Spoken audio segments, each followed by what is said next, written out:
Hello everyone. I invite you to subscribe to my YouTube channel and kindly like and share. Thank you, my friends. I appreciate your love. Thank you again for watching.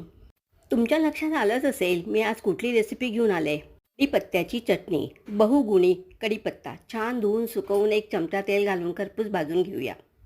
एक छोटी वाटी घेऊन चना डाळ, एक वाटी उडीद डाळ, एक वाटी दाणे, एक वाटी खोबरं ते सुद्धा छान खरपूस भाजून घेऊ. भाजून झालं की सर्व एकत्र करूया. मिक्सर जारमध्ये 2 भागामध्ये वाटून घ्यायचं आहे.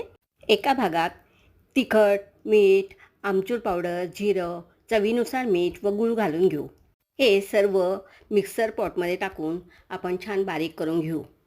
उरलेल्या दुसऱ्या मिक्सर पॉटमध्ये घालून परत बारीक करून सर्व छान मिक्स करूया. आता ही चटणी खाण्यास तयार आहे. कढीपत्ता खाण्याचे फायदे म्हटलं तर हृदयाच्या आरोग्यासाठी खूप फायदेशीर आहे. तसंच रक्तवाहिन्या सुरळीत छान चांगल्या प्रकारे वाहण्यास मदत होते.